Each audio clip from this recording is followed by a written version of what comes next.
Walay sulpot igsuon. Nag-ingon ang Ginoo. Ang Ginoo mismo nag-ingon walay sulpot basta dapig kang Kristo. Atong basahon mga igsuon na diri sa Lucas 9 verse 49. Nangutana diri si Juan. Ningon siya. Si Juan ningon kaniya, magtutudlo nakakita kami tao nga nagingilin og mga yawa pinaagi sa imong ngalan ug amo siyang gidid-an kay dili man siya sakop sa atong pundok. O mao ba ini kanunay gina comment sa ato ano kanang dili ka tinuo, dili ka sakop sa imong pundok o karon nitubag na ditong Ginoo na anay tubag igsuon ningon siya diri sa 50. Ayaw siya pagdid-i.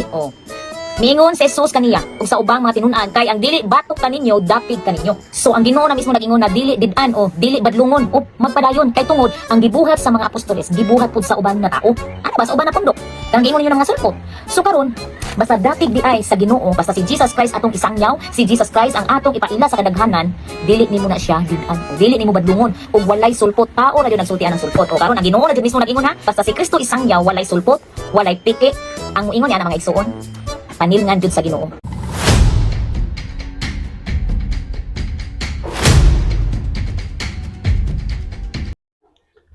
Ang atong higala nga pastuya, ilaha mag yung gipamatud-an, riya yung gipamatud-an nga wala daw kuno sulpot.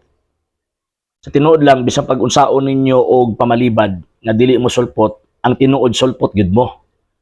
Nga naman sa hinungdan nga kanang inyong pundok ang gipasakupan giparehistro ng tao. Unya kabalot nga dili si Kristo man nagparehistro ana. Buti pasabot kanang maong pundok nga inyong gipasakupan, sulpot lang og walay koneksyon sa ato ang Ginoong Hesukristo.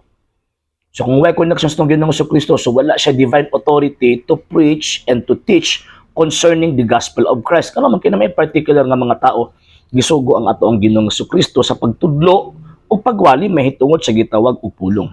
Pero kanang resulti man si Kristo kanang inyong gikot sa St. Luke chapter 9 verse 48 to 50 og kanang St. Mark chapter 9 nga ingon si Kristo nga pasagdi sila kay ang dapig ninyo dili batok ninyo. Nga naman kay ang Ginoong Kristo manggod na ay panahon nga mo-tolerate siya. Mo-tolerate in the sense nga tungod kay gigamit ang iyang ngalan sa pagwali, tungod kay gigamit ang iyang ngalan sa pagpahawag gitawag og yawa. So iya nang i-tolerate, but it does not mean na tinuod na mo. And never pud gisulti ni Kristo nga okay na pud ang mga sulpot. Nga naman sa hinungdan nga St. Matthew chapter 24 verse 4 to 5 and 24 and Galatians chapter 1 verse 7 to 8, klaro man ang Biblia nagsulti nga naay mga mini nga mga propeta, mini nga mga magtutudlo manungha og magtudlo og balitan. Naay warning si Kristo ana. So kanang sa St. Luke chapter 9 verse 48 to 50 o kanang sa St. Mark chapter 9, it does not mean nga ni uyon na siya ninyo nga mga sulpot. E kabalo man siya nga mga mini mo nga mga propeta, mga mini mo nga gitawag og magtutudlo. Number two, ang iyang toleration naghihimo tungod kay gigamit man ang iyang ngalan. And kung imo tan-awon ang synoptic presentation sa gitawag og statement sa tuang Ginoong Hesukristo, ingon pa niya ang si bisan kinsa magagamit sa akong ngalan dili musulti batok sa akong ngalan. So buti pasabot kanang invoking the authority of Christ bisan pag naaka sa gawas basta ang iyang purpose is kung sa kuan pa ba sa kanang nga panahon is maluwas ang tao ana nga panahon tungod sa kanang emerhensiya og necesidad or necessity mo tolerate ang Kristo ana, pero kanang inyong dili naman ang necessity. Nga naman nakigkompetensya mo, nakigkontra mo sa iglesyang gitukod sa atong Ginoong Hesukristo. Mo bitaw nga giparehistro na si inyong founder ng inyong sekta. Nga naman dili aron pagpangalagad kang Kristo kung dili aron pagbatok, pagguba, pagkontra sa iglesyang iya ni Kristo. Unya dapig na ng Kristo na.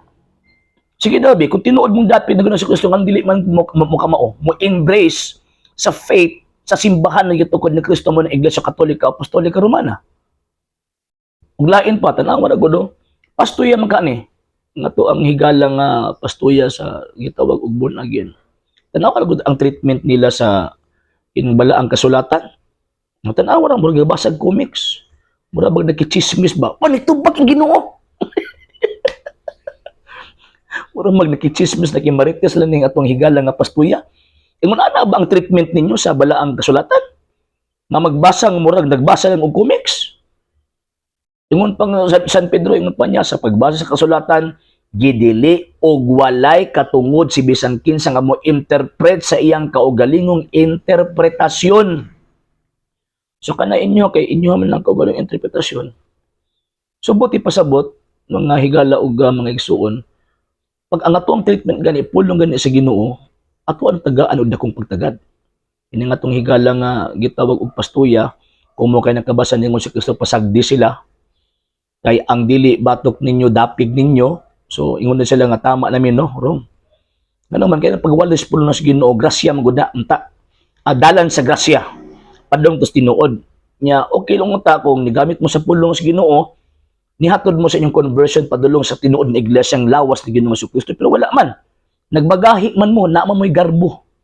Ug tungod ni anang maong garbo mo ni nakapahilayo ninyo og wa ninyo pagsulod sa iglesyang gitukod ni Kristo. Ug ni anang maong kamaturan na di mo dapig ni Kristo. Batok mo sa Ginoong Kristo. Nya ang problema, gihimo ninyong puhunan ang iyang pulong aron lang makapangagni mo, makakuha mo mga inosenteng Katoliko nga diin moadto sa inyo kay kabalo man ta ingon San Pablo, Roma kapitulo 16 bersikulo 17, ingon pa niya kay kining maong mga tawhana wa mag-alagad kang Kristo kundi nag-alagad lamang sa ilang kaugalingong mga tiyan. Muna kung tinuod gyud mong dapig mong Kristo, sulod mo simbang Katolika. Pero kung di mo dapig ni Kristo or batok mo sa Ginoong Kristo, magpabilin mo ang inyong pundok o magwali mo magpabilin mo sa pagwali, supak sa gitudlo sa iglesyang gitukod ni Kristo. Sa hindi pa po nakapag-follow sa mga pages po natin, i-follow nyo po yung mga pages po natin, RJ Horolanciano II.TV, Apolia Punto Argumento page, Kuya Apologies TV page, and RJ's Vlog 2022. And pwede rin po kayo mag-send po dyan ng Facebook stars. And also, sa atin po mga channels, sa hindi po nakapag-subscribe, i-subscribe po ninyo yung mga channels natin, Dalay Catholic, Apologies International Official, RJ Sano II.TV, Kuya Apologies TV, and Barrio Kawayan Religious Forum. And pwede rin po kayo mag-send po dyan ng super sticker, super chats, and super thanks. And maraming salamat po sa mga kapatid at mga Katoliko na ulis pong tumutulong sa programa po natin. Maraming salamat po. Nang dahil po sa tulong at suporta po ninyo, ang programa po ito, until now, andito pa rin po sa social media. And until now din po, nangangailangan pa rin po tayo sa tulong at suporta po ninyo dahil wala po kami magagawa rito mga sir, mga ma'am, kung wala po yung tulong at suporta po ninyo. Sa gusto pong tumulong, sa gusto pong sumuporta, pwede po ninyong ipadala ang tulong at suporta po ninyo sa pamamagitan po ng ating mga account numbers dyan po sa ating pong screen. And pwede niyo po kaming i-message sa ating pong page kung via remittance po yung papadala po ninyo. Maraming salamat po in advance.